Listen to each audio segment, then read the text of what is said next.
Para los que no me conocen, soy la doctora Hansen Gloria, litigante del fuero penal.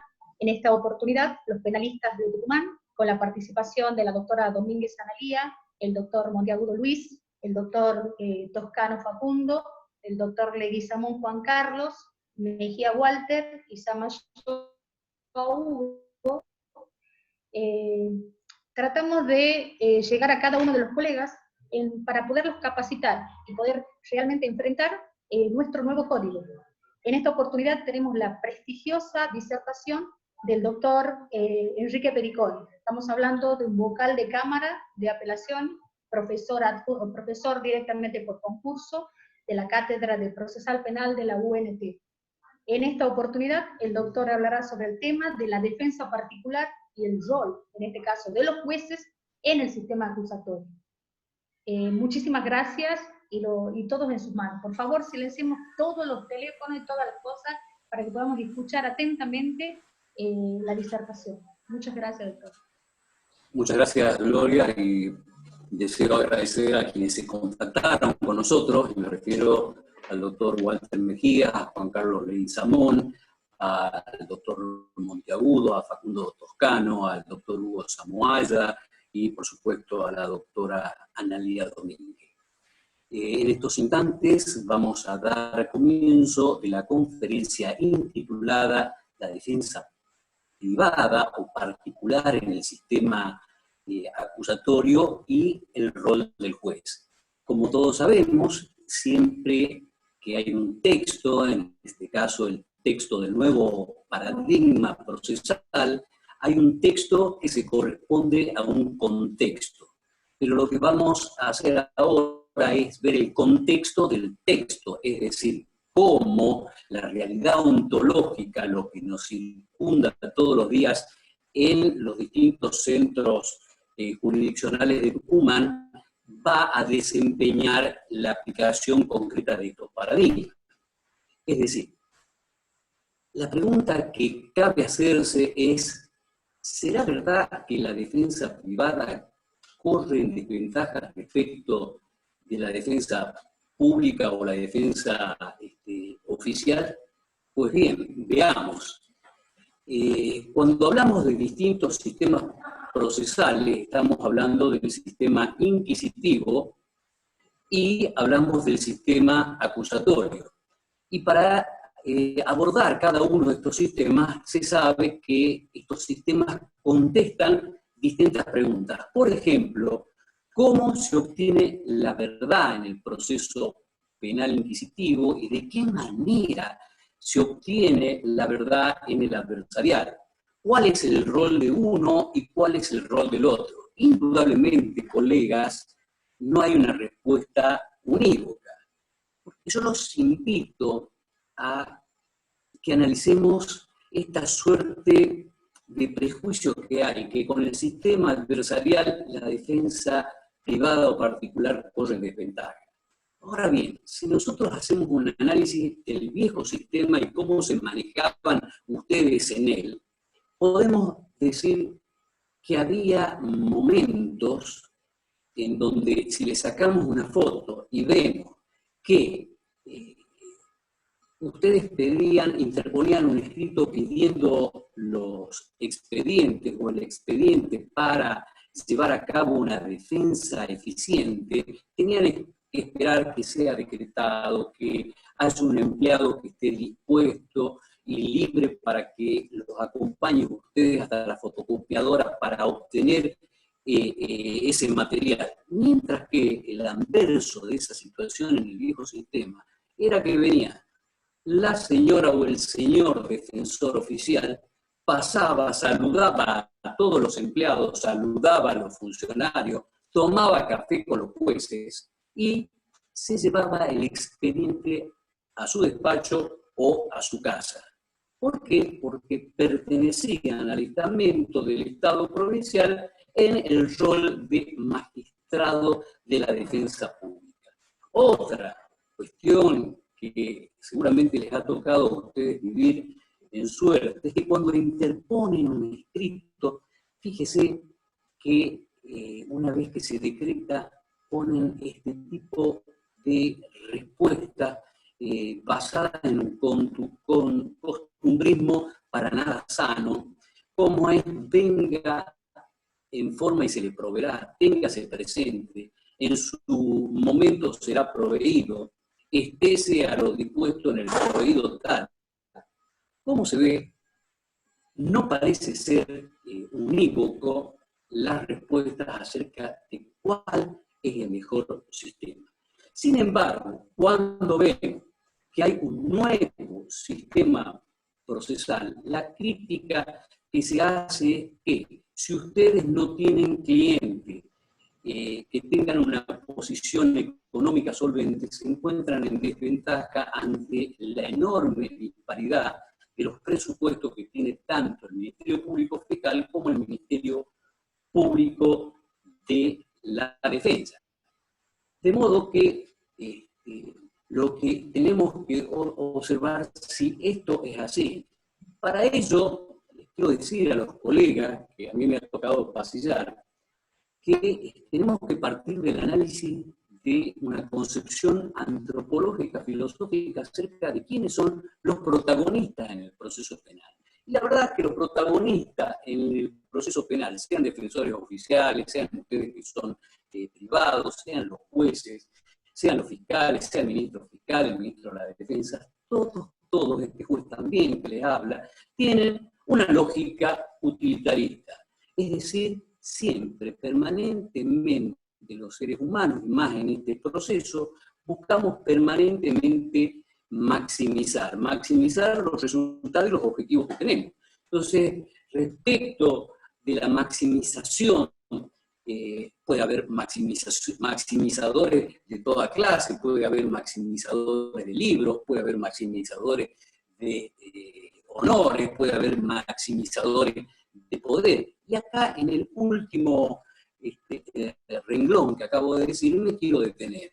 ¿Qué es maximizar el poder económico que tiene un presupuesto, sea del Ministerio Público o del Ministerio de la Defensa? Es cuidar esos recursos. Entonces la pregunta que nos hacemos es, ¿qué es lo que tienen que hacer los defensores privados y particulares? A mí me parece que se tiene que arrancar con argumentos, porque las normas son de fácil enunciación, pero son de difícil implementación. Es decir, que con argumentos, con la ley, con la debida interpretación y con jueces que equilibren el sistema, el nuevo paradigma les va a dar respuestas importantes, porque yo no creo que venga el día de mañana un fiscal de Concepción o de Montero o de San Miguel de Tucumán y se va a levantar ese día el fiscal y va a decir ¿qué ganas tengo de facilitarle a la voz? Doctor Pericone, discúlpame. Doctor, ¿me escuchás? Le escucho. Sí, tengo, no sé, una interferencia, un rebote, o un delay puede ser seguramente, y no sé si será tu auricular. ¿Se quiere que me cambie de auriculares? No sé si podés poner sin el auricular, porque capaz que nos hace...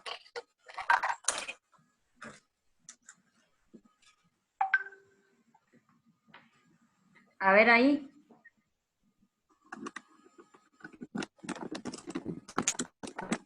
Hola. Sí, doctor. Hola. Sí, ahí estamos mejor. Yo la escucho con rebote, usted también, pero bueno.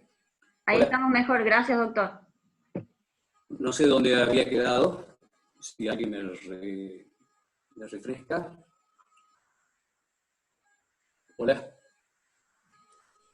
Hola. Sí, te escuchamos, doctor. Bien, entonces decíamos que cuando hablamos de maximizar, yo no veo que un fiscal de Concepción o de Montero o de Tucumán se levante un buen día y diga qué ganas tengo de facilitarle al abogado tal o cual una pericia que me pide sobre ADN o lo que fuese. La verdad que no lo veo.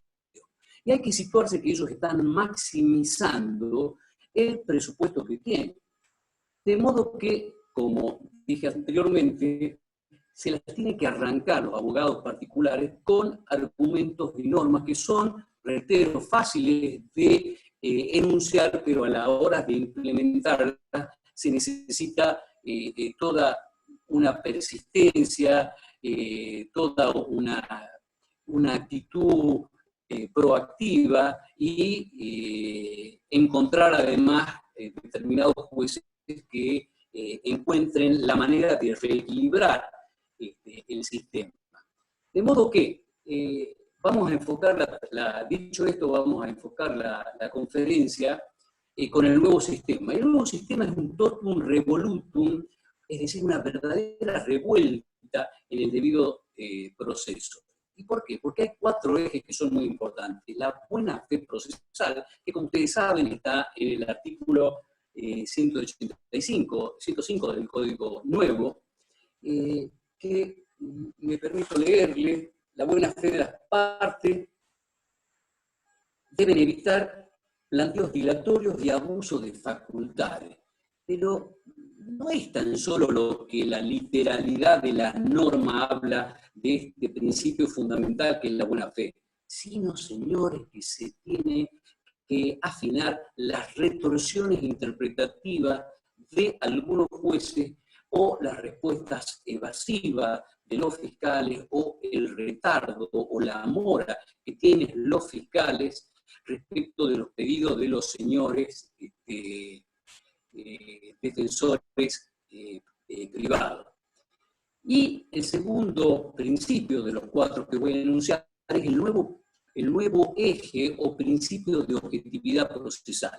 El viejo sistema, el principio de objetividad procesal, le daba tal margen al Ministerio Público que los fiscales eran dueños del expediente, eran dueños del secreto, eran una superparte en el proceso, y si le daban una información o si le concedían a la defensa privada alguna solicitud o alguna petición, realmente estábamos afuera del campo del proceso, del derecho procesal, y entrábamos en el campo de una concesión graciable de tipo monárquica, que fue la que dio a luz este tipo de códigos inquisitivos, que ya lo usaban los emperadores romanos, que después pasa y se perfecciona en el Santo Tribunal de la Inquisición en la época de los cristianos, y aún se profundiza más en la época monárquica.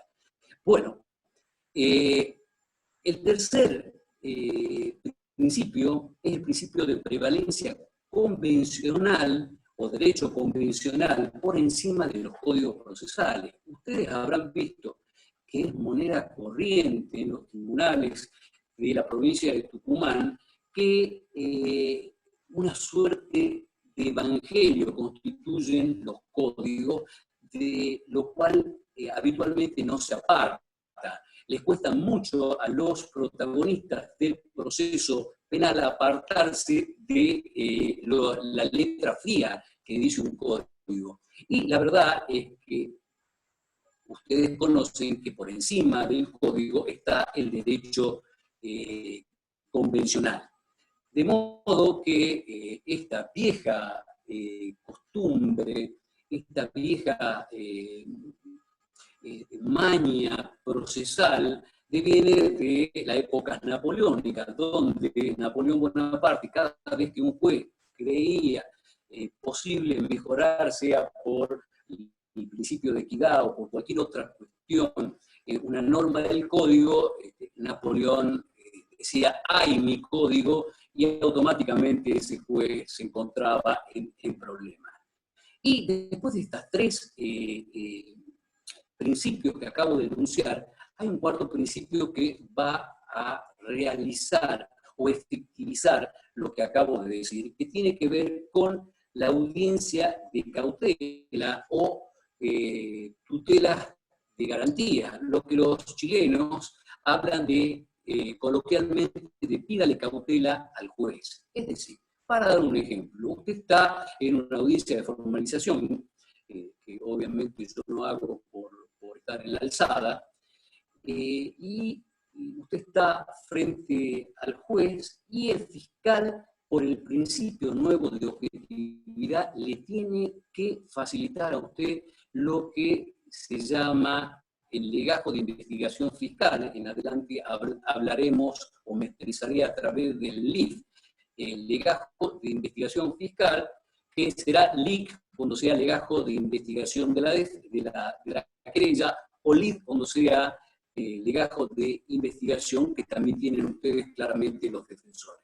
Entonces, en una audiencia de formalización del 161, señores, el fiscal tiene que mostrarle, por eso pide la audiencia de formalización, que tiene graves y sólidos evidencias, porque todavía no son pruebas, serán pruebas una vez que pase el tamiz de la audiencia de control y acusación, pero entonces en vez de prueba hablaremos de antecedentes, que tiene antecedentes con pretensiones de ser prueba, para que su cliente pueda razonablemente ser imputado. Hay que ver si los jueces así respetan este íter que estoy comentando, porque los acusadores, como el imputado, gozan de los mismos medios de ataque y defensa. Y cabe preguntarse que si el fiscal no me pone a conocimiento antes que mi cliente pueda declarar o no declarar, para poder defenderlo, para poder asesorarlo, yo tengo que tener la carpeta, el legajo de investigación fiscal. Puede que el fiscal no tenga nada, o que sea todo de una endeblez que no permita la formalización o la imputación, y en ese caso ustedes podrán así pedirla. Y vamos a ver qué es lo que hacen los jueces. También puede pasar que los jueces no quieran, que los fiscales no deseen mostrar determinadas pruebas. Y la pregunta que subyace, ¿para qué llama a formalizar imputación si es que no tiene todas las pruebas y es remiso a mostrarlas? Bueno, en ese mismo momento, de acuerdo a las pruebas, vamos a suponer que sí se la exhiba, usted tiene un cliente, vamos a suponer, de condición social y económicamente humilde. Claramente, señores, colegas, ustedes tienen que pedirle al fiscal que sufrague, es decir, que pueda pagar la prueba que ustedes necesitan para exculpar o aminorar la acusación o la prueba, contrabalancear la prueba que tiene el fiscal. Es decir, señores, que cuando hablamos que solamente ustedes pueden tener para tener probabilidades de éxito a alguien que pueda sufragarse una pericia o cualquier otra prueba, la verdad es que es una mirada parcializada, porque con el principio de objetividad ustedes pueden peticionar al fiscal que lleve adelante las pruebas que ustedes necesitan, y claramente esos costos económicos deben ser soportados por el presupuesto del Ministerio Público Fiscal, como el precio que el Estado provincial de Tucumán debe pagar para contar con un verdadero proceso penal democrático. Pero vamos a suponer que el fiscal no le parezca que su petición es razonable, vamos a pensar que el fiscal se retarde en dar o en contratar una determinada pericia que usted necesita, donde no es el caso, para que digamos de qué manera se va a elegir este tipo de pericia, o los profesionales que la llevan a cabo. Bueno, entonces en ese momento ustedes lo que tienen es la posibilidad de pedir, como dicen los chilenos, pídale cautela al juez. Algunos profesionales que están en línea han tenido la oportunidad de ver en la alzada que nosotros hemos realizado este tipo de audiencia, aún, señores, cuando no teníamos una resolución del juez que revisar. ¿Por qué? Porque esto excede una resolución que pueda emanar de un órgano jurisdiccional de primera instancia. ¿Y por qué excede? Porque el solo hecho de retardar, de caer en mora el fiscal, ya es suficiente para que ustedes puedan pedir a los jueces de primera instancia, y si esto tienen una visión un tanto adhesiva a viejas cánones o principios del inquisitivo, ustedes siempre van a tener la oportunidad de asistir a la alzada para hacer este tipo de audiencia. Recuerdo dos casos. Uno, el caso de la chica del parapente de Concepción, Natalia Vargas, que subió con un claro pedido de audiencia, de pedido de cautelas de sus garantías. Es decir, que cuando hay una violación, una infracción de derecho, sea al imputado, pero también puede pasar, como en el caso de los familiares de Natalia Vargas, pueden subir a la alzada a que se realice esta audiencia de cautela de garantía. De modo que es muy importante esta audiencia de cautela o de tutela de garantía. El problema, señores, por eso hablaba hace un momento del derecho convencional, que a diferencia del Código chileno y de otros ordenamientos, pero por estar usando la servidumbre del tiempo y siendo limitado me voy a referir solamente a la norma adjetiva del país trasandino.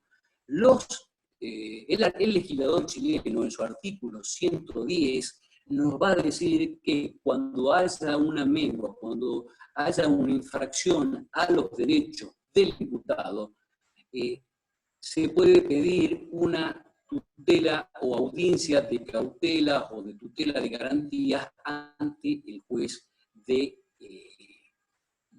control de garantías o de la alzada. ¿Cómo se ve?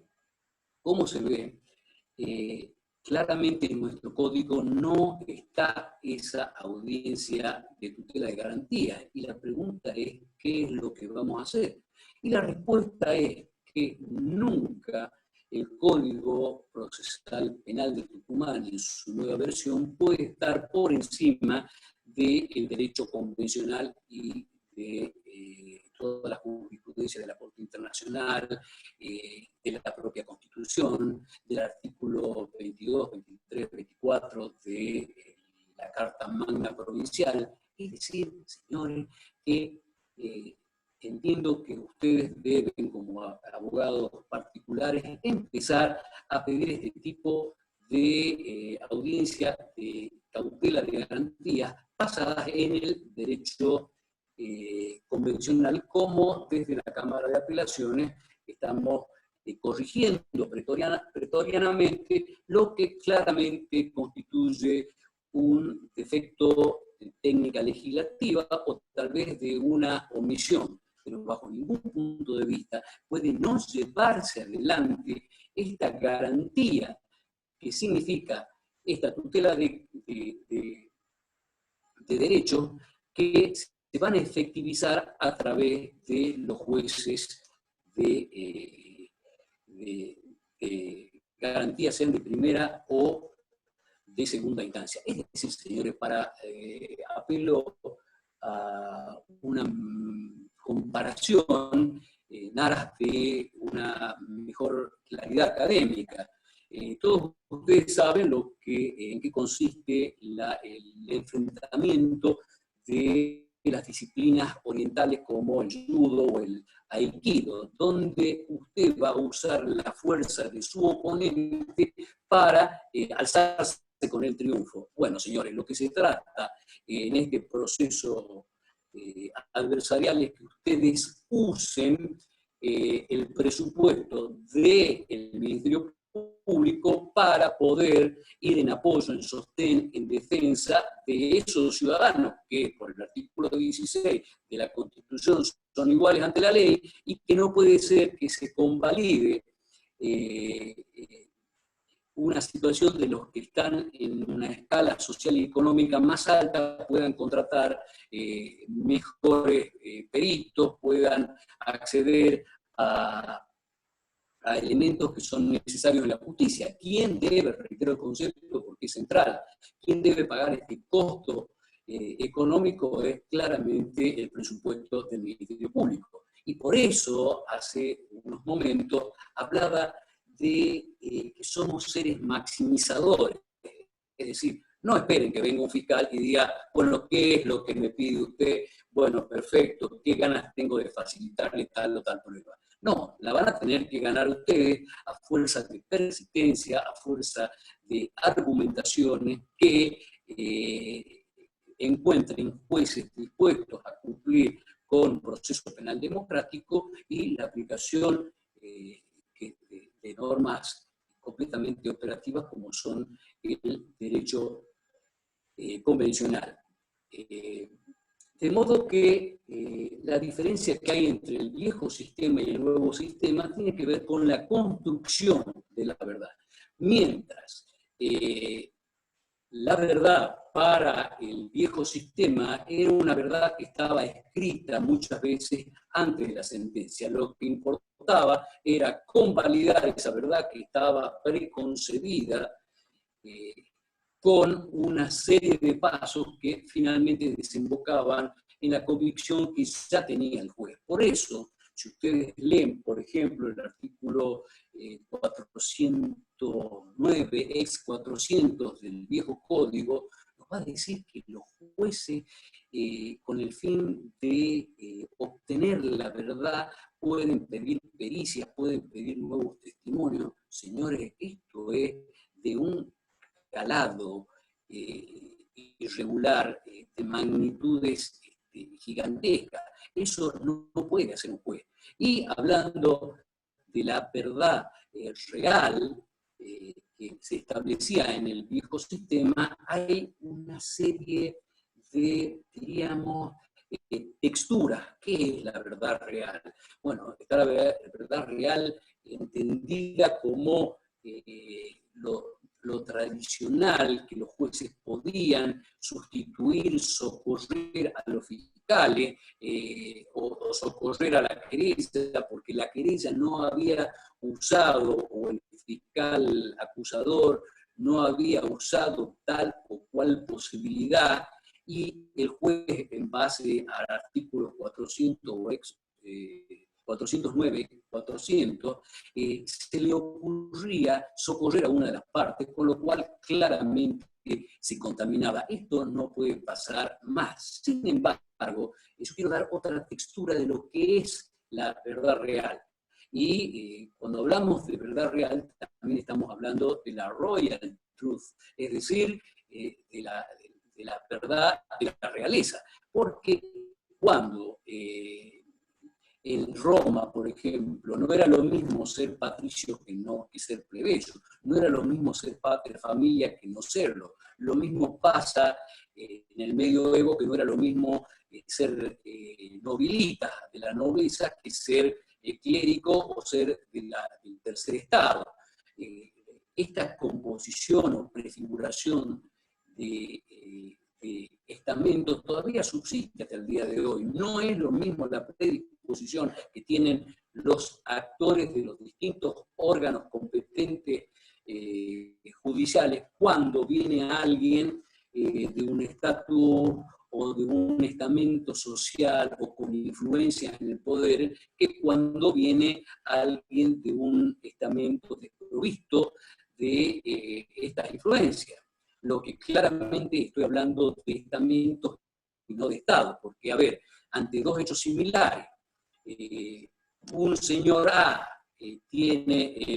ostenta el estado de viudo, pero pertenece a un estamento social acomodado, y el señor B, en un hecho absolutamente idéntico, pero que sucede en Concepción o en Montero, resulta que no tiene las mismas probabilidades, pese a que también ostente el mismo estado de viudo. Pero, si bien ambos tienen el mismo estado civil de viudo, no tienen el mismo estamento o corporación, con lo cual cambia diametralmente la posibilidad de estar o no alcanzado por el brazo de la justicia. No digo que esto sea lineal, pero la verdad es que este código, al tener publicidad, da una elocuente muestra que la publicidad nivela este tipo de órdenes y estamentos que nos vienen, imagínense, de hace 2 milenios atrás.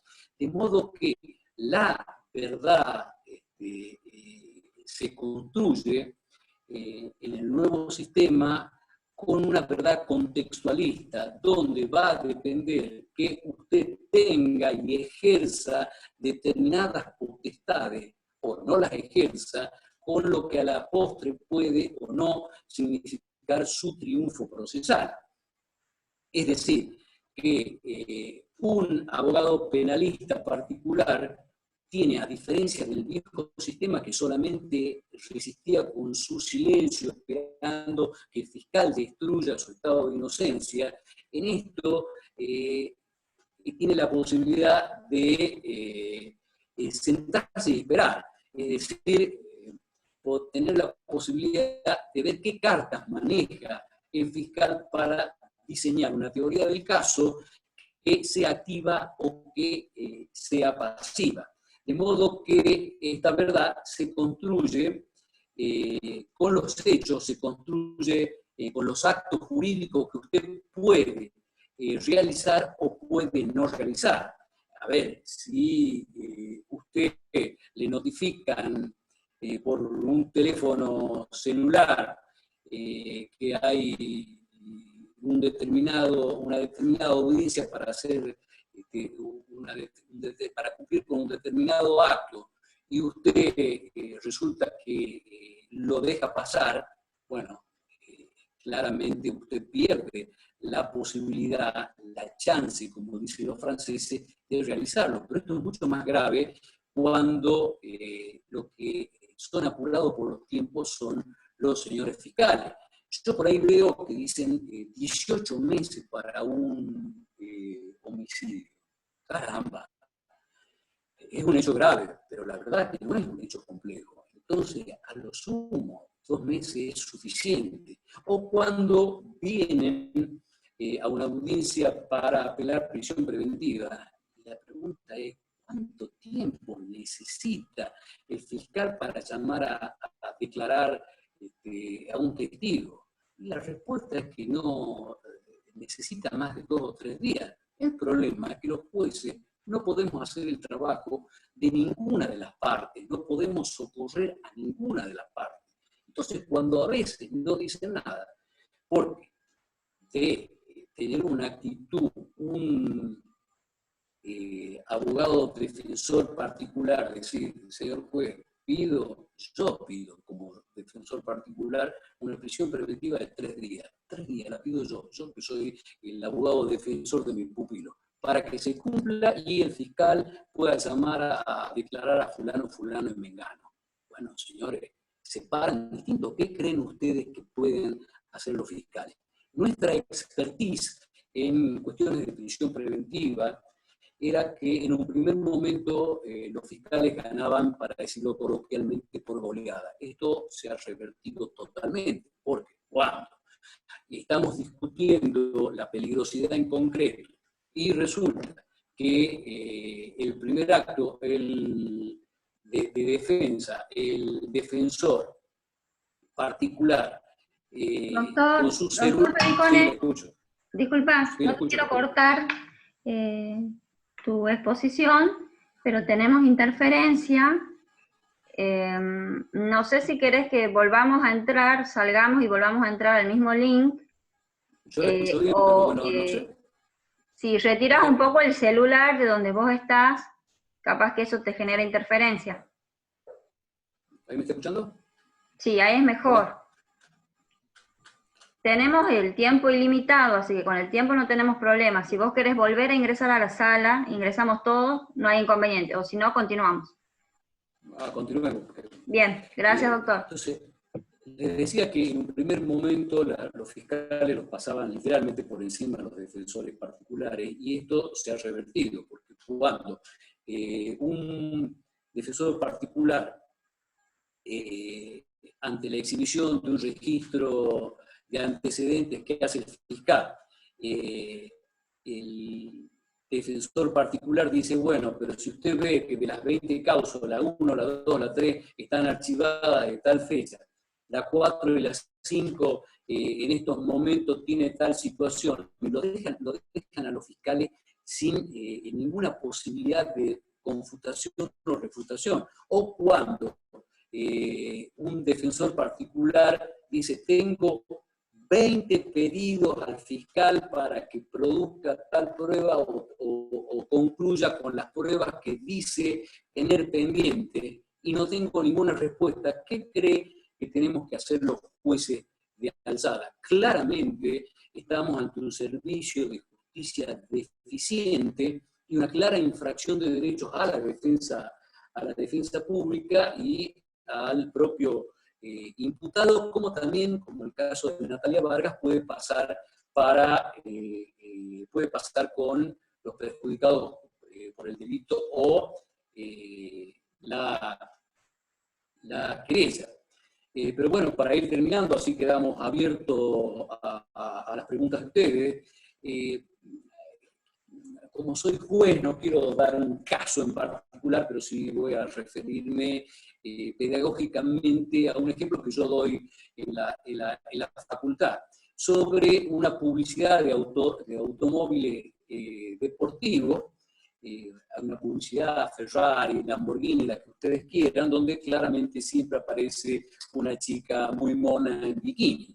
Bueno, ¿cuál es la verdad de esa publicidad? Y la verdad tiene varias aristas. Siempre decimos en clase que si usted ve una pirámide y se pone en la punta de la pirámide lo que se llama piramidión, puede ver los 4 lados que constituye la totalidad de la ontología de la verdad.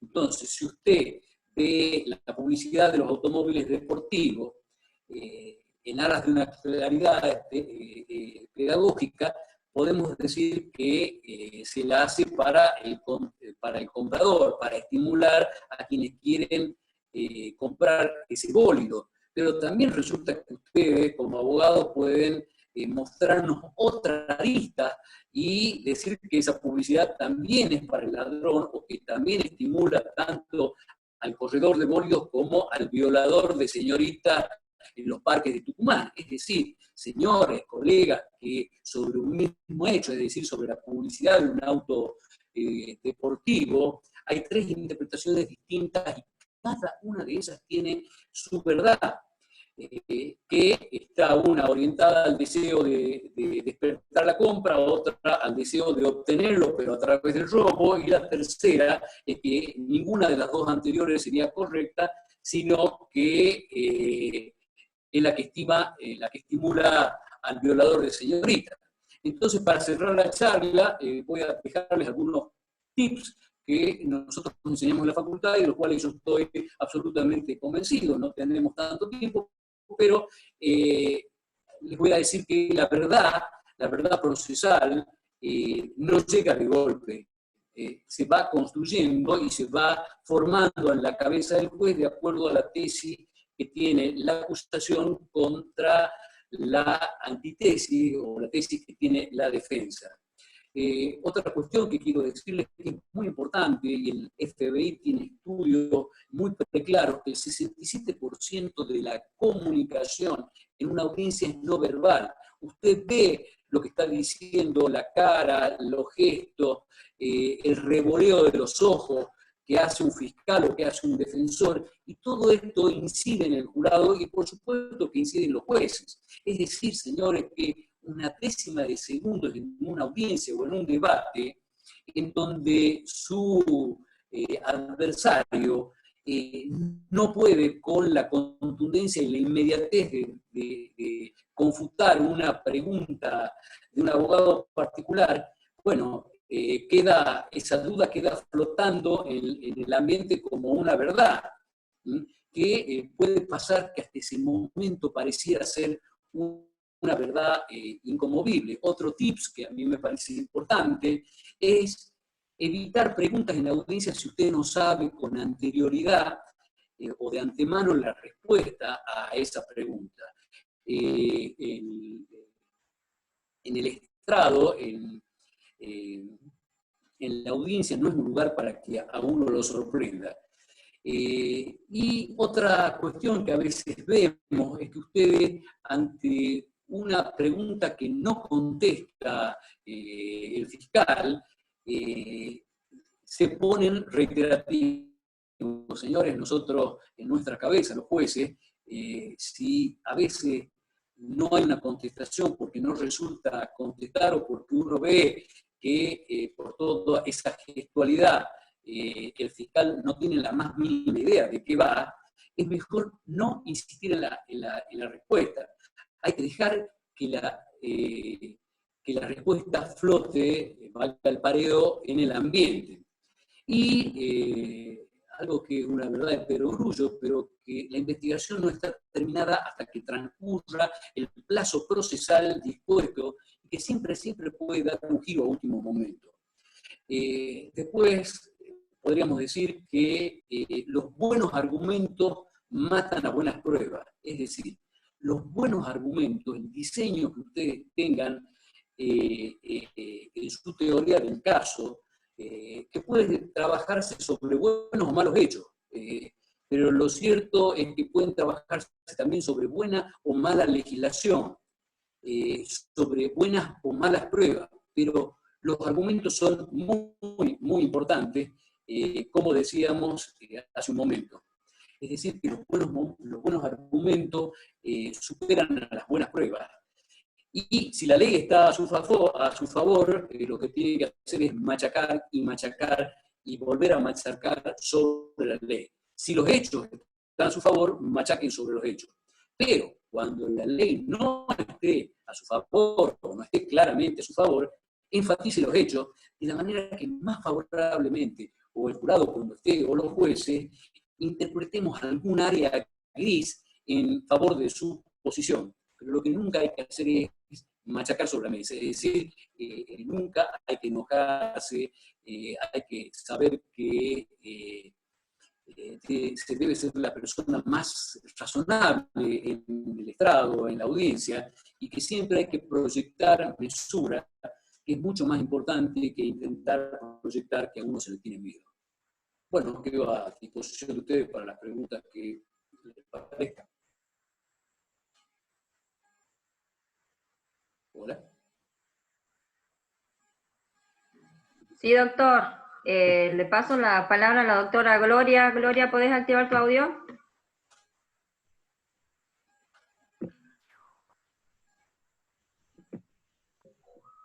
¿Listo? Sí. Como siempre, doctor, excelente su disertación. Le agradezco enormemente. Me encantaría preguntarle algo, porque fue realmente ejemplar. ¿Usted está por editar un libro, doctor? ¿Está por publicar un libro? Estamos con distinguidos colegas que forman parte del staff y que son profesionales de valía, como la doctora Soledad Aguirre, la doctora Luciana González, Analía Vélez y el doctor Carlos López, conocido con el apelativo de Chiqui. Está muy pronto con la expertise que nosotros tenemos en nuestra alzada y que sigue estos lineamientos, especialmente lo que tiene que ver con la construcción de la contextualidad de la verdad, el rol de los jueces y la audiencia de petición de cautela de garantía, que es lo que los va a salvar a ustedes en equilibrar cuando les toque un caso de personas que no tengan los suficientes emolumentos para pagarse una prueba determinada. Claramente el sistema no puede convalidar un desequilibrio tan enorme porque haría letra muerta al 16 de la Constitución, sino que los jueces debemos garantizar no a a los defensores particulares, sino a sus clientes, tener la misma posibilidad.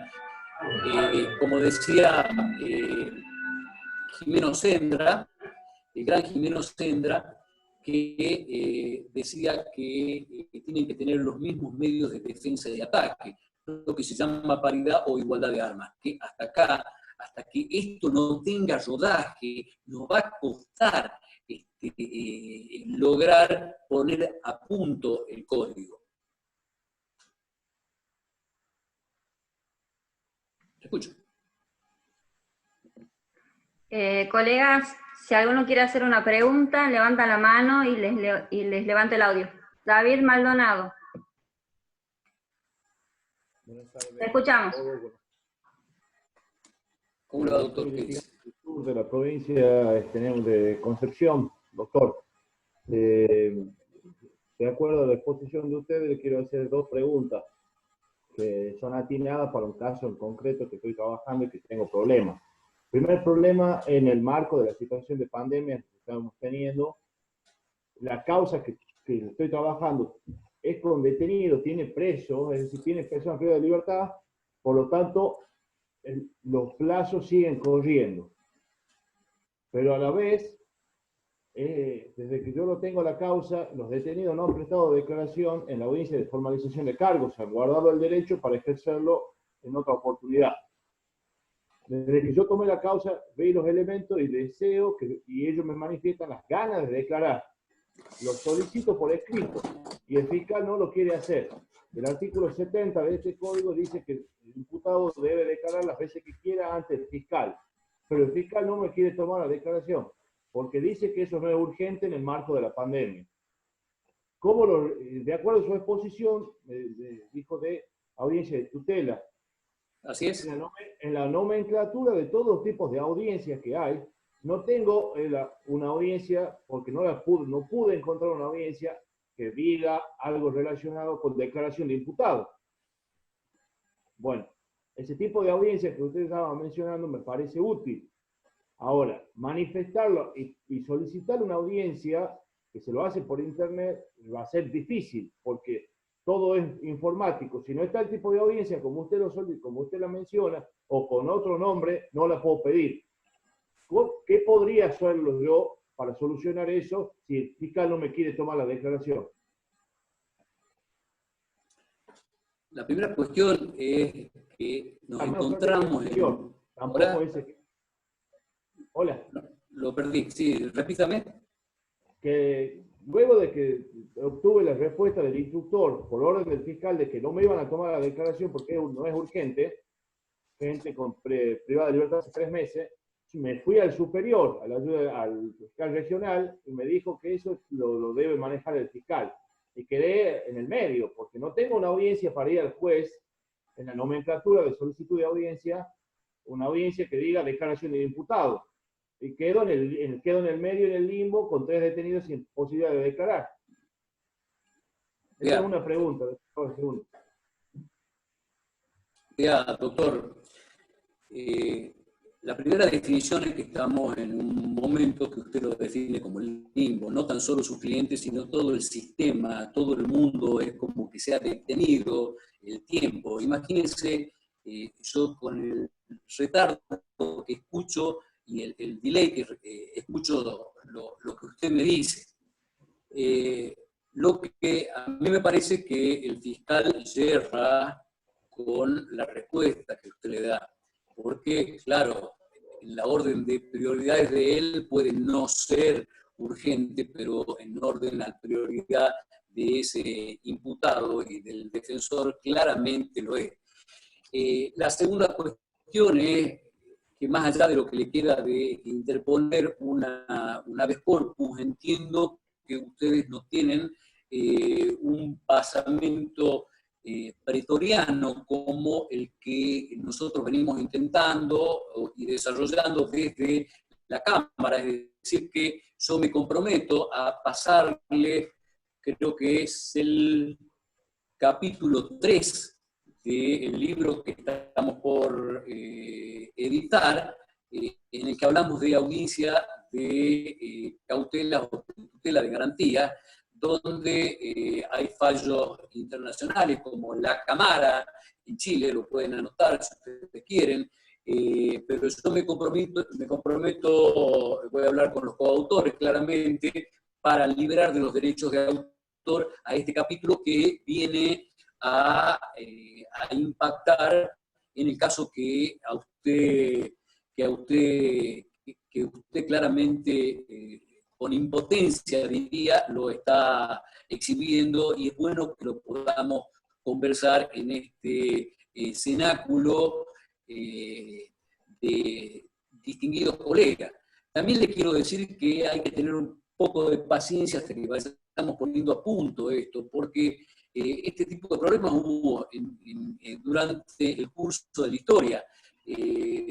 Fíjese que en un frontispicio de un edificio en Roma decía que para litigar hacía falta las siguientes cosas. Primero, tener razón. Segundo, saberla exponer a esa razón. Tercero, encontrar quien escuche esa razón. Cuarto, que la entienda esa razón. Quinto, que además de entenderla esté dispuesto a darle la razón. Y además hablaba de que había que tener patas de ciervo, esto es, tener que ir, volver a ir, estar encima y perseverar con la causa.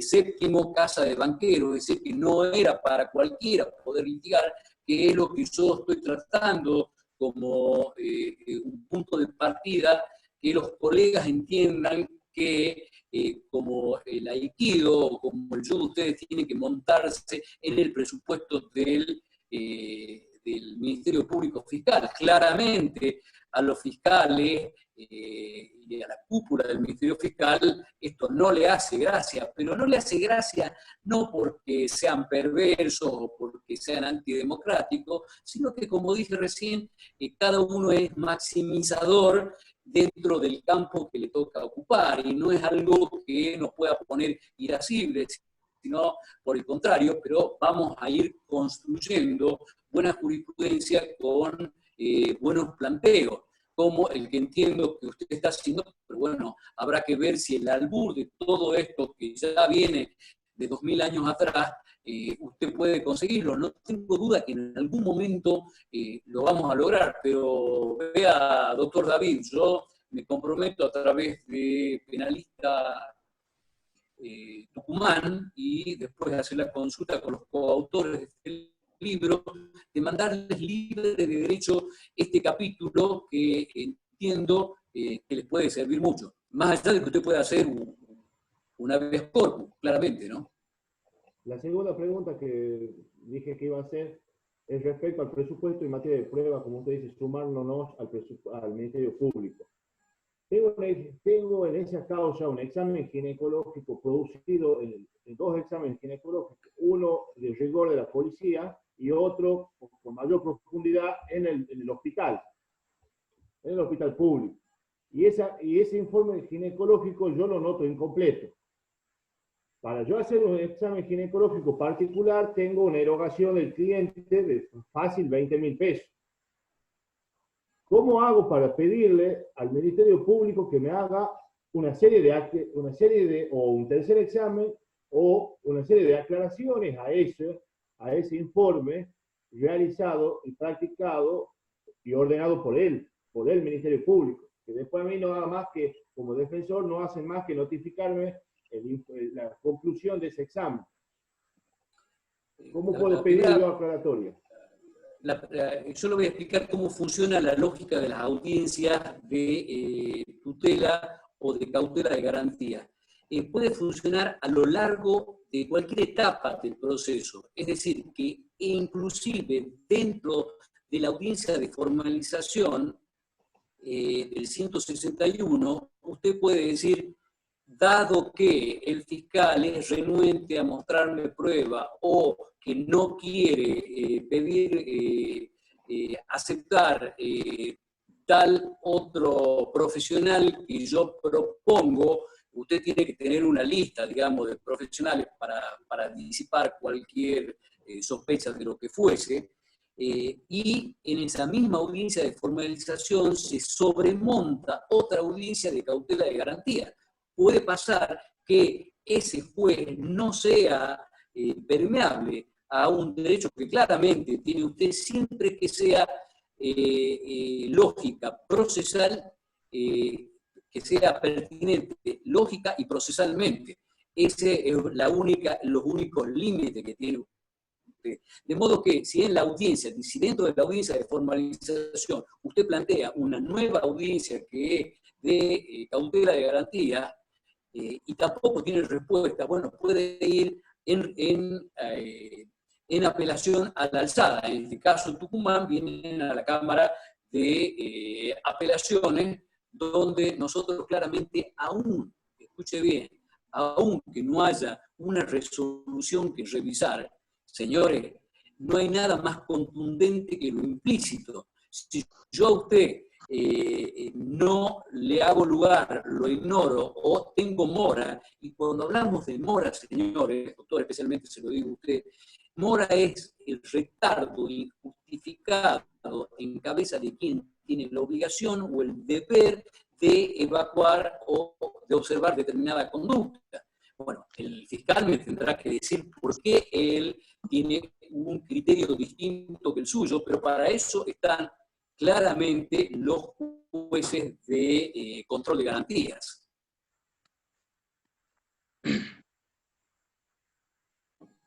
Doctor Gonzalo Guerra. Sí, buenas tardes, doctor Pedicone, ¿qué tal? Soy el doctor Gonzalo Guerra. Hola, ¿cómo le va, doctor? ¿Qué dice? Sí, yo también tengo dos preguntas. Voy a tratar de ser lo más sintético posible. La primera pregunta es un aporte que hago en cuanto a lo que uno viene litigando en el sur con este nuevo sistema en la ciudad de Concepción. Para pedir informes y otro tipo de evidencias, las cuales no las podemos obtener los abogados defensores particulares de otro modo, viene a cumplir como una especie de función de auxilio jurisdiccional. Tenemos el artículo 143. Más o menos lo que usted quiero creer, doctor, que es a lo que usted se refiere al tema de las garantías cautelares, todo esto de la tutela de derechos, que nombraba a los chilenos, que también he tenido la posibilidad de ver algunos videos de los peruanos. Creo que sería apuntado al artículo 143 del nuevo código, o sea, del 8933. Sí, lo escucho, sí. Bien, esa es la primera. Y en cuanto a la segunda, me encantaría su opinión, doctor. Usted, bueno, que es un estudioso del derecho penal, en cuanto a la nueva ley que va a entrar en vigencia en San Miguel de Tucumán, la cual ha sido pospuesta para agosto, que establece en el artículo 16, en el 406, que el código se aplicará solo a las causas que se inicien a partir de su entrada de vigencia. Surge una diferencia con el año 2018, con el 8933, que se aplica a las causas que se inicien ya iniciadas. ¿Cuál es mi duda acá? Y creo que va a surgir un inconveniente en cuanto al control constitucional de convencionalidad de la reforma. Puesto que yo creo que el imputado, hablo siempre desde el punto de vista de la defensa particular, que soy un abogado independiente, que el imputado tiene el derecho o la garantía de acogerse a todos los beneficios de la nueva ley y a los institutos estos novedosos por aplicación de la ley penal más benigna y de la retroactividad de la ley. Yo, en lo personal, en la sala, por ejemplo, para dar un caso en concreto, no he podido solucionar una causa en la sala penal y consideraba que me iba a poder acoger a los beneficios de la nueva ley y llegar a una audiencia de formulación de cargo por saneamiento, directamente pasar a una audiencia de control de acusación y poder pedir el sobreseimiento. Bueno, esas son las dos cosas que quería compartir con todos los colegas y aprovecharlo usted, doctor Pedicone. Muchas gracias. Bueno, la primera, el artículo 143 que usted menciona, diría que solamente el primer párrafo, en lo que habla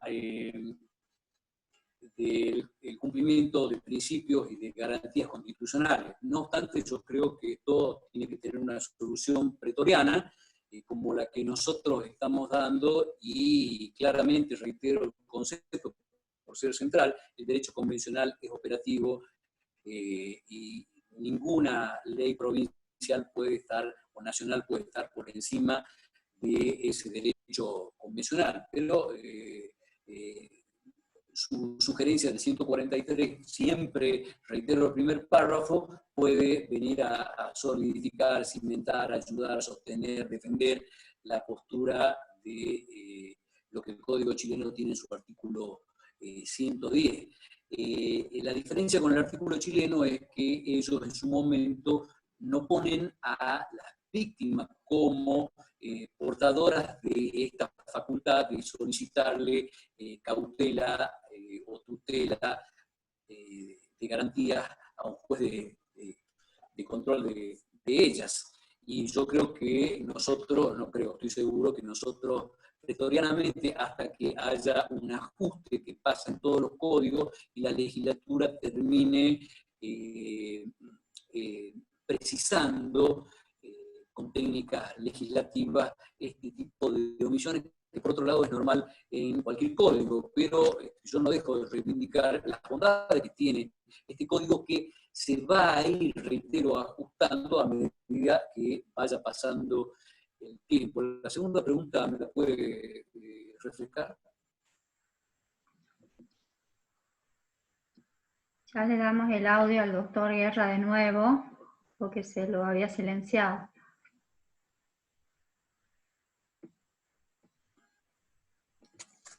Si quiere, doctor, continuamos con el doctor Augusto Avellaneda, hasta que lo localicemos al doctor Guerra.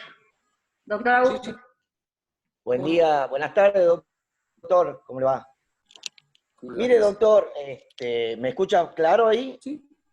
Saludo a todos los colegas. Mire, doctor, actualmente, en lo particular, y creo yo que a diversos colegas particulares, estamos con un pequeño inconveniente en cuanto a la pandemia y al virus que nos está acechando en nuestro país, en nuestra provincia, el COVID-19, en cuanto al momento que nosotros realizamos la asistencia a la persona que se encuentra prendida en el momento de declaración en calidad de imputado.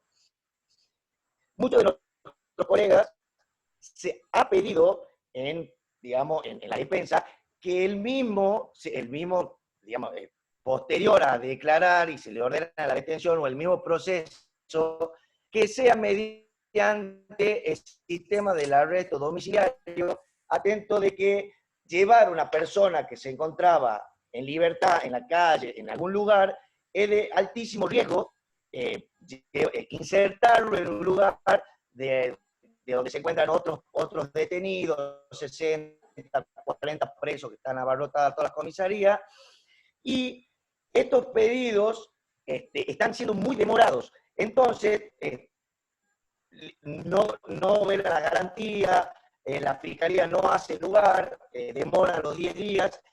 ¿Qué es lo que hizo en particular este abogado, doctor?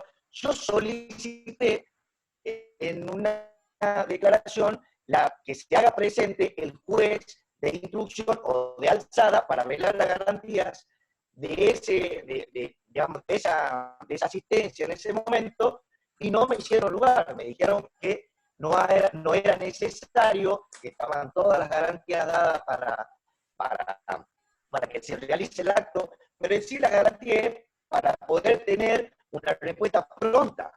¿Por qué? Porque si yo solicito por la pandemia que está atravesando nuestro país, nuestra provincia, que esa persona no sea insertada en el lugar donde ya vienen detenidos realizando el aislamiento y la cuarentena anterior a que se realice el aislamiento social, entonces, yo de qué modo o de qué forma llego más rápido a un juez de alzada, que es la persona que en sí tiene que resolver el pedido del arresto domiciliario que se realice en ese momento.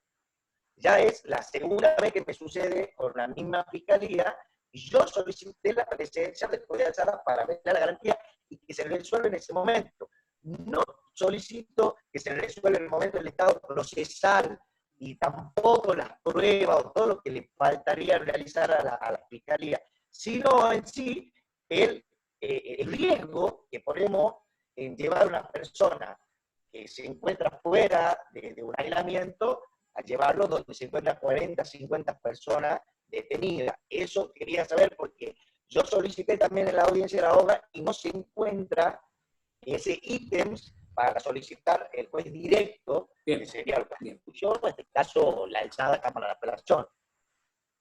Escúchame, doctor, lo cierto es que es una verdad elocuente que esta pandemia nos ha sorprendido de una manera que no estábamos preparados, no tan solo nosotros, sino me parece que en el mundo. Yo vengo, como todo el mundo sabe, de Italia y he visto a los internos en los techos del penal exactamente con los mismos planteos que usted está reeditando en esta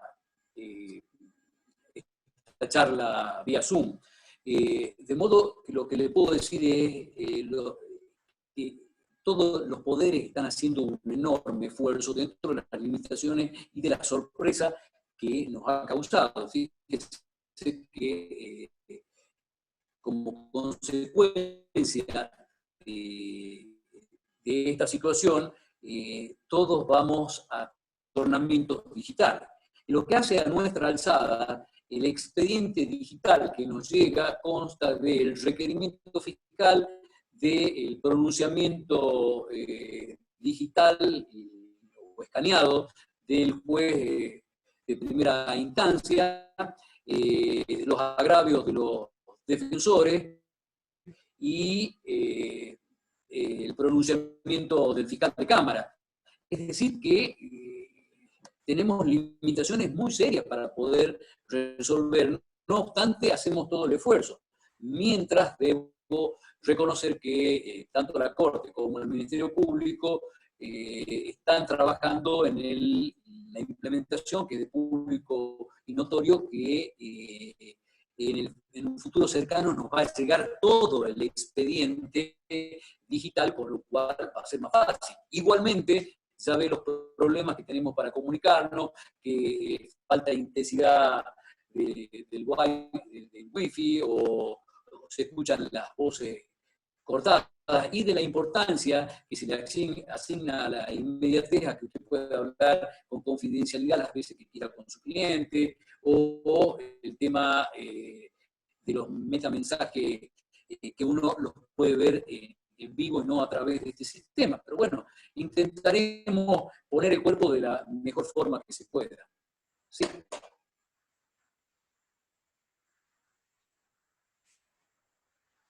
Perdón, doctor Castaldo, después voy con vos, doctor Diegues. Ya vi tu mano. Gracias. Sí, ¿se me escucha? Sí, doctor. Sí, doctor Pedicone, buen día, un placer saludarlo. Quería...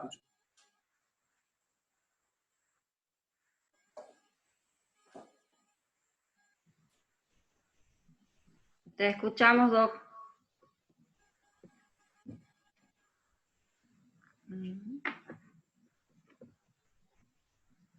Doc.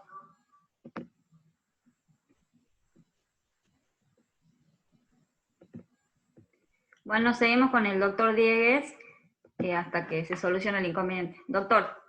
Buenas tardes, muchísimas gracias, Analia. Buenas tardes, doctor Pedicone, un gusto escucharlo. Y realmente siempre estar en una charla con usted es bastante... nos saca todas las dudas o trata de solucionar todos los inconvenientes que tenemos los abogados del pasillo, y creo que es la opinión de la mayoría que estamos en este foro actualmente. Doctor, volviendo sobre el punto que estaba hablando usted, los problemas que tenemos con la tecnología, y desde mi punto de vista y como abogado litigante, considero que la resolución que sacó la Cámara de Apelaciones, que durante este tiempo de pandemia, que realmente nos encuentra sorprendido a todos, tanto a ustedes como jueces y a nosotros como profesionales, que los agravios que se tengan que hacer a las apelaciones de las prisiones preventivas que se tramiten durante este proceso sean de manera escrita, creo que implica que nos estamos retrocediendo en este proceso de llegar a una audiencia oral y la inmediatez, porque desde mi punto de vista considero de que una cuestión es escribirlo y otra cuestión es la impresión inmediata de la audiencia y la impresión que puede llegar a tener el juez inmediatamente de los fundamentos, a pesar de que pueden ser lo mismo.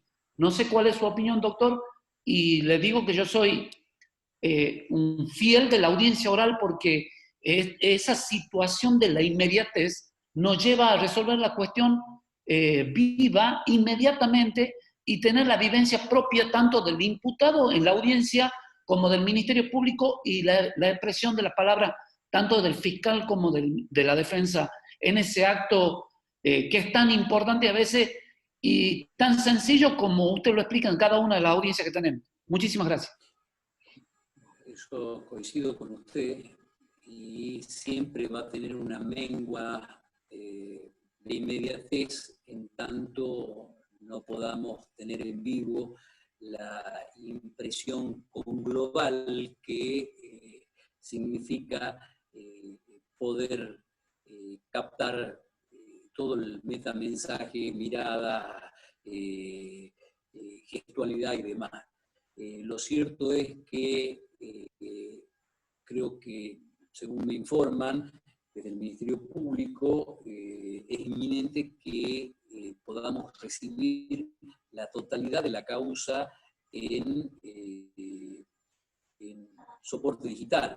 Eso sí nos va a permitir hacer una audiencia con toda la mengua que usted está diciendo y que yo suscribo. Lo que no podemos hacer ahora es una audiencia cuando no tenemos ninguna chance más que poder ver, reitero, el requerimiento fiscal, la decisión del juez de primera instancia, y el dictamen del fiscal Noguera. Entonces, se nos hace difícil porque no tenemos elementos, y uno principal eje es el control de las partes. Usted sabe que con el nuevo sistema los secretarios pierden relevancia. Lo que debe ser controlado es por quienes se encuentran en la audiencia. Bueno, esto claramente resulta un enorme obstáculo, tomando en serio este tipo de audiencias. No obstante, reitero, porque el día que parece ser muy cercano, que tengamos la totalidad del expediente digitalizado, bueno, ahí haremos todo el esfuerzo para hacer audiencias orales, pero que necesitamos forzosamente, necesariamente, imprescindiblemente este tipo de documentación, porque si no es imposible controlarla, y sin control el proceso sería una farsa. Doctor Monteagudo, doctor Castaldo, ¿volvió? No lo veo. Gloria, ¿quieres hacer una pregunta? Perdón, el doctor Aníbal. Te reinicio, listo. Doctor. Buenas tardes, doctor, ¿cómo le va? ¿Cómo le va, Feliz? Sí, la primera pregunta era, siguiendo lo que decía el doctor Diegues, la posibilidad de poder expresar agravios mediante videoconferencia, como lo están haciendo, por ejemplo, algunos juzgados de instrucción mediante el control de detención. Y la segunda era que si usted en una audiencia dicta un plazo razonable para que la Fiscalía termine la investigación, y al momento del cumplimiento de ese plazo la Fiscalía prorroga sin mérito alguno. Entonces, ¿de qué nos estaría sirviendo que vamos a la Cámara de Apelaciones y su señoría diga, tiene un plazo máximo de 4 meses, y llegan los 4 meses y la Fiscalía prorroga por prorrogar? Entonces, nos ha pasado, entonces, como que no le encuentro fin al expresar el agravio en la Cámara. Entonces, ¿para qué la Fiscalía prorroga si desacata la autoridad del señor juez? Bueno, lo primero que vamos a definir es que hay 2 clases de plazo: el plazo judicial y el plazo legal. Con el viejo sistema, me estoy escuchando a mí mismo. ¿Me escuchan bien ustedes? Sí. Sí, doctor. Con el viejo sistema mixto, bajo las vestimentas de los plazos ordenatorios, daba para cualquier arbitrariedad. Hoy eso no puede pasar, porque hay dos clases de plazos perfectamente delimitados: los plazos legales y los plazos judiciales. Ahora, va a depender, reitero, porque hay un fallo muy importante, que es el fallo Gonzalo Pablo González de la Corte Suprema de Justicia de la provincia, que acota la posibilidad de actuación del juez a la dirección. Ni siquiera permite este fallo una introducción por parte del juez a través del iura novit curia para traer una sorpresiva recalificación a favor, inclusive del imputado, lo que se conoce como lo contrario a reformatio imperius, sino que se llama vulgarmente reforma para mejor o reforma in medio. La Corte Suprema acertadamente dice que los jueces no pueden socorrer a ninguna de las partes, ni siquiera cuando lo beneficien. ¿Por qué? Porque es un combate que existe solamente entre ustedes. Entonces, lo que yo no puedo hacer es decirle al defensor, ¿por qué convalidan 18 meses? Sí, puede darlo por 3 meses y así empezar a renovar para que esa renovación trimestral, estamos hablando de un delito muy complejo para dar semejante posibilidad de plazo, se vaya testeando, se vaya controlando y haga la fiabilidad del sistema. Lo que queda claro es que si no hay una motivación, porque reitero la oportunidad para decirle a ustedes lo que ya saben, las motivaciones no son solamente un deber de los jueces, sino también de los dictámenes de los fiscales. De modo que si una fiscal o un fiscal arbitrariamente establece un plazo cuando la Cámara ya se ha expedido sobre la razonabilidad, bueno, claramente usted puede venir una vez corpus que no tenga duda que le vamos a hacer lugar. Entonces, este tipo de correcciones va a depender de las chances que usted tenga dentro de su diseño estratégico para poder llegar a la Cámara para que se pueda resolver, rediseñar, ajustar este tipo de desajustes que hay gente que, créanme, son estudiosos, créanme, están comprometidos, pero que tienen unos ideologemas que están anclados en un pasado que no se compadece con lo que está aconteciendo en Tucumán. Entonces, si lo que está aconteciendo en Tucumán es algo por el momento híbrido, porque lo viejo no termina de morir y lo nuevo no termina de nacer, pero siendo su caso particular, si hay alguien que ha desoído lo que dice un juez, sea de la alzada o cualquiera sea, bueno, está claramente por afuera de la ley, podrá tener competencia, pero lo que está actuando de manera extralegal, es decir, más allá de la ley, y como usted sabe, eso es absolutamente nulo, de nulidad absoluta e insalvable. Doctor, antes que continuemos, te agradecemos de parte de Penalistas Tucumán tu tiempo, tu disponibilidad, tu generosidad, por sobre todo para los colegas, más un día como hoy, 1 de mayo, que estás, bueno, convalidando ese día, trabajando, y te agradecemos ese esfuerzo para los colegas. Todos los días son iguales. Bueno, termina entonces la charla. Sí, en realidad no. Nosotros tenemos todas las preguntas listas para vos, pero tu tiempo es el que vale. Así que vos dirás. Si le parece, hacemos las dos últimas, contesto las dos últimas preguntas y damos por finalizado. Perfecto. Acá le paso la palabra al doctor Vega.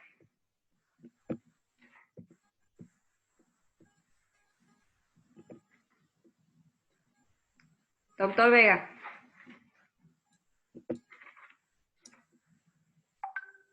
No se escucha el audio, doctor. No se escucha su audio. Bueno, antes de que siga el doctor, le puedo hacer una pregunta, doctor Enrique. Estamos con el expediente digital, estamos con una digitalización de las causas viejas. No sé si tiene conocimiento que el doctor Tomás dio una charla también para los colegas en cuanto a la implementación de ese expediente digital.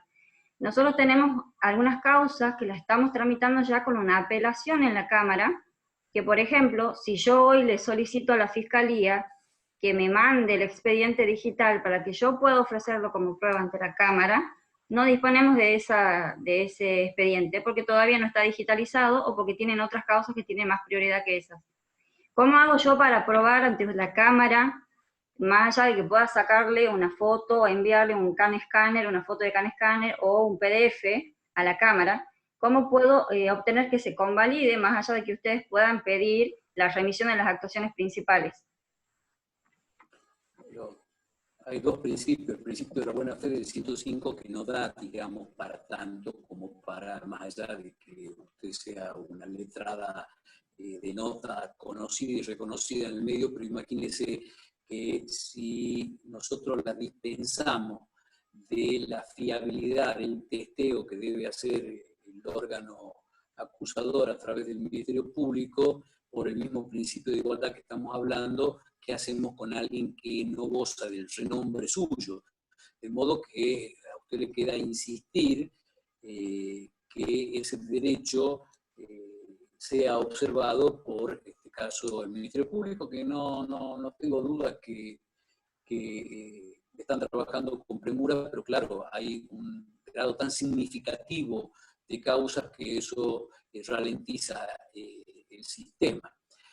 Por otro lado, me pasó la respuesta a una pregunta que me hacían con el nuevo sistema. El nuevo sistema que está implementando la legislatura de lo que se llama comúnmente en otras provincias residual y que en Tucumán se llama conclusional, es perfectamente constitucional, porque lo que está haciendo la legislatura es decir, vea, respecto a esta masa de expedientes, nosotros designamos a estos 2 jueces para que las atiendan y constituimos estos 5 o 6 jueces, creo que son 6 jueces, para que se constituyan como Cámara de Apelaciones solo y solamente circunscripto a esa masa residual o conclusional.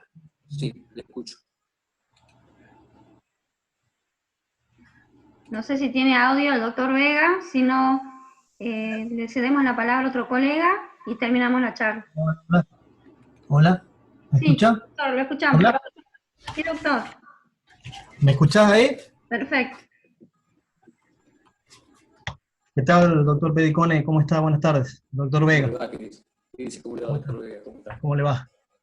Bueno, más que nada quería hacer una pregunta en general, bueno, conforme el tema desarrollado en su exposición, en la temática, y teniendo en cuenta el modelo de gestión implementado en el tribunal de que usted forma parte, bueno, considerando el análisis de un nuevo Código Procesal Penal a implementarse, y de acuerdo a su experiencia parlamentaria, ya que usted fue legislador, yo tuve la oportunidad de trabajar en ese momento, y vi, bueno, cuál era la modalidad de trabajo de los legisladores respecto a los proyectos de ley. En este caso fue en la Comisión de Asuntos Constitucionales, y más que nada quería saber si a grandes rasgos, cuáles serían para usted los puntos a modificar o complementar, si es que los hay, en el nuevo texto normativo del Código. Sobre todo para fortalecer uno de los puntos de esta charla, que es el sistema acusatorio implementar, y sobre todo la preocupación nuestra, ¿no?, como abogados litigantes, sobre todo para garantizar el ejercicio de nuestra profesión. A grandes rasgos, digamos, de acuerdo a su opinión. Sí, la pregunta suya es muy pertinente, pero claro, podríamos estar hablando todo un día.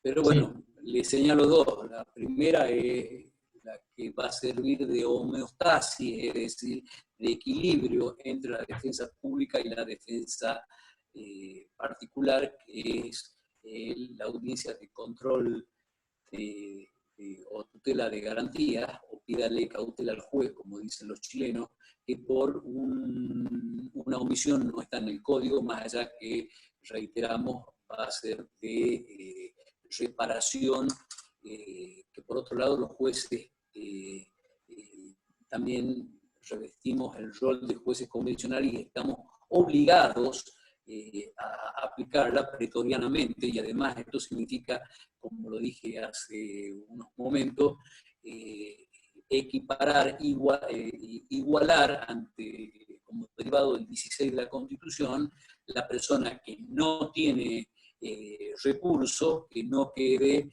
en una ventaja tan considerable respecto a la que pertenece a estratos sociales pudientes. Entonces, esa es para mí una secuencia necesaria, imprescindible, que en algún momento los legisladores la van a ceñir o reajustar.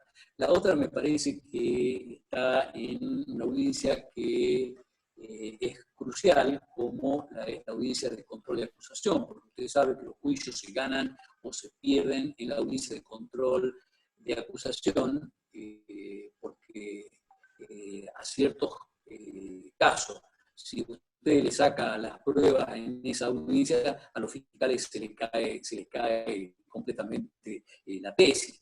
Y acá hay que hablar con precisión, ya no se puede hablar de evidencias probatorias o de pruebas, sino que solamente serán tales si pasan el control de acusación. Es decir, en la audiencia de control de acusación podrá usted lograr una exclusión probatoria o, de acuerdo al artículo 137, creo, de este código, que dice que no se podrán tener en cuenta, que serán inaplicables aquellas que se obtengan en violación a principios o normas convencionales o constitucionales. Es decir, que se va desguazando las evidencias con pretensión probatoria que tiene el fiscal. Entonces, en esa audiencia de control de acusación, me parece que no está bien que al juez, que una vez que está depurada las pruebas que van a hacer de la partida en el juicio propiamente dicho, ese juez también vea cuáles son las pruebas que se han caído, porque esto indudablemente incide en la subjetividad del juez. Ustedes cuando ven las películas o las series televisivas, el juez en el debate en Estados Unidos dice: lo que acaba de decir el testigo no debe ser tenido en cuenta. ¿Cómo no debe ser tenido en cuenta? Ya entró por un oído, salió por el otro, y quién sabe de qué manera eso incide en la composición psíquica y racional de un sujeto. De modo que bajo ningún punto de vista esto que está previsto en el actual código puede caer en manos del juez que va a presidir la audiencia de juicio propiamente dicha, las pruebas que hayan sido caídas, que estén caídas, que estén excluidas, o que sean inaplicables, o que sean nulas, porque sin duda alguna esto condiciona la imparcialidad del juez. Esa es otra de las normas que me parece que prontamente deben ser rediseñadas, salvadas, y purgadas y establecidas de acuerdo a lo que en lo mejor de la academia se considera más puro. Bueno, ha sido un placer escucharlo. Me parece muy importante que los penalistas Tucumán puedan reunirse para participar e incidir en el destino colectivo de ustedes, porque si no lo hacen, los espacios huecos son fáciles de llenar, y recuerden con lo que comencé mi conferencia, es que todos los seres humanos somos maximizadores de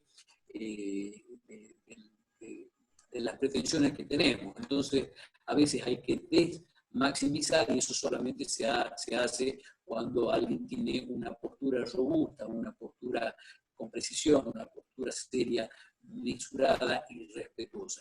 Como siempre, ha sido un enorme gusto, y también quiero rendirle homenaje a las defensas privadas, que realmente tengo un altísimo concepto, y no olviden que un buen argumento mata buenas pruebas, e inclusive malos hechos, claro, en el sentido de que les toca a ustedes lidiar con malos hechos, en el sentido que los perjudica.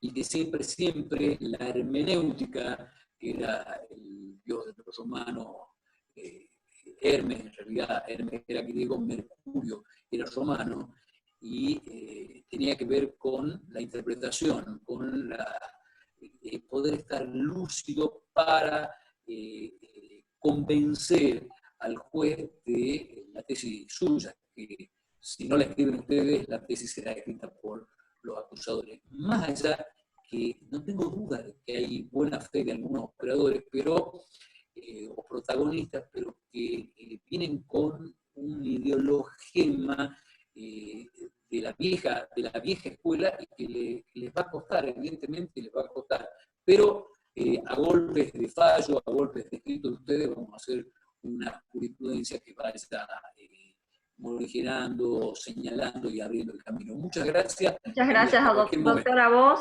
Te agradecemos una vez más. Gracias a todos los colegas y que tengan una hermosa tarde y un buen día del trabajador. Gracias, colegas.